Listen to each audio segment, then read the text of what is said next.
আসসালামু আলাইকুম প্রিয় ভাইয়া ও আপুরা। এই ভিডিওতে আমরা অষ্টম শ্রেণীর বাংলাদেশ ও বিশ্ব পরিচয় বইয়ের 10 পৃষ্ঠার মধ্যে যে 4টা কাজ দেয়া আছে সেগুলোর আনসার নিয়ে আলোচনা করব। আমাদের আগের ভিডিওটিতে মারুফ কমেন্ট করেছে, স্যার আপনার ভিডিও খুব ভালো, থ্যাংক ইউ মারুফ। আর আগের ভিডিওতে আমরা 8 পৃষ্ঠার মধ্যে যেই 2টা কাজ ছিল সেগুলোর উত্তর নিয়ে আলোচনা করেছিলাম। ডেসক্রিপশনে প্লেলিস্টের লিঙ্ক দেওয়া আছে, সেখানে ক্লিক করে দেখে নিতে পারো। তাহলে চলো এবার আমরা 10 পৃষ্ঠার কাজের উত্তরগুলো দেখে নেই। প্রথম কাজটা হলো বাংলায় সমাজ সংস্কারক 10 জন মনীষীর নাম উল্লেখ করো। তাদের নামগুলো হলো, প্রথম জন হলেন রাজা রামমোহন রায়, তারপর ঈশ্বরচন্দ্র বিদ্যাসাগর, তারপর তৃতীয় ব্যক্তিটা হলেন কেশবচন্দ্র সেন, 4 নম্বর স্বামী বিবেকানন্দ, 5 নম্বর ব্রজেন্দ্রনাথ শীল, 6 নম্বর হলেন শরৎচন্দ্র চট্টোপাধ্যায়, 7 নম্বর হলেন মহারাজা শ্রীচন্দ্র দে, 8 নম্বর হলেন হরপ্রসাদ শাস্ত্রী, 9 নম্বর মহেন্দ্রলাল সরকার, 10 নম্বর হলেন রামকৃষ্ণ পরমহংস। এরপর 2 নম্বর যে কাজটা ছিল সেটা হলো বাংলায় নবজাগরণে কোন কোন প্রতিষ্ঠান গুরুত্বপূর্ণ ভূমিকা পালন করে। এর অ্যান্সারে আমরা লিখব, বাংলায় নবজাগরণে নিম্নলিখিত প্রতিষ্ঠানগুলি গুরুত্বপূর্ণ ভূমিকা পালন করে। প্রথম যেটা সেটা হলো ব্রাহ্ম সমাজ, এরপর আর্য সমাজ, তারপর বঙ্গীয় সাহিত্য পরিষদ, কলকাতা বিশ্ববিদ্যালয়, বর্ধমান সাহিত্য সভা, ভারতীয় জাতীয় কংগ্রেস, সেবা সমিতি, যুব ইন্ডিয়া, ভারতীয় বিজ্ঞান সমিতি এবং বঙ্গ মহিলা সমিতি।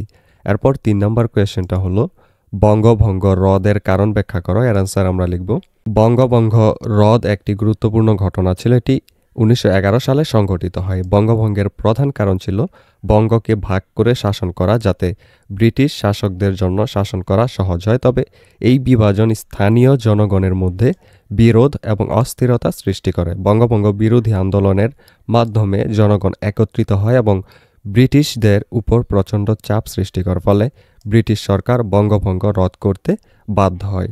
এরপর 4 নম্বর লাস্ট কোয়েশ্চেনটা হলো ভারত বিভক্তির কারণ ব্যাখ্যা করো। এর অ্যান্সার আমরা লিখব, ভারত বিভক্তির যেই প্রধান কারণগুলো, 1 নম্বরটা হলো ধর্মীয় বিবাদ, 2 নম্বর ব্রিটিশ কৌশল, 3 নম্বর রাজনৈতিক স্বার্থ, 4 নম্বর হলো দাঙ্গা ও সহিংসতা এবং 5 নম্বর যে পয়েন্টটা সেটা হলো প্রশাসনিক চ্যালেঞ্জ। ভিডিওর এই পর্যায়ে তোমাদেরকে একটা আপডেট জানিয়ে রাখি, তোমাদের নিশ্চয়ই এক এক বিষয়ের প্রাইভেট পড়ার জন্য এক এক স্যারের কাছে দৌড়াদৌড়ি করতে হয়। এতে করে অনেক সময় এবং অনেক টাকাও খরচ হয়। কেমন হতো যদি একই জায়গায় সবগুলো সাবজেক্টের প্রাইভেট পড়তে পারতে, আর টাকাও লাগতো অনেক কম। সেই কথা ভেবেই তোমাদের জন্য 10 মিনিট স্কুল একটি অনলাইন কোর্স লঞ্চ করেছে, যেখানে খুব অল্প খরচে গোছানোভাবে সকল বিষয়ের উপর ক্লাসগুলো নেওয়া হবে। ডেসক্রিপশনে লিঙ্ক দেওয়া আছে, সেই লিঙ্কে ক্লিক করে বিস্তারিত জেনে যদি কোর্সটি ভালো লাগে তাহলে আজই ভর্তি হয়ে যাও সেই কোর্সে। এবার চলো ভিডিওতে ফিরে যাক। এখানে আমি শুধু 5টা পয়েন্ট বললাম এবং এখানে বিস্তারিত দেয়া আছে, তোমরা এগুলো দেখে নাও।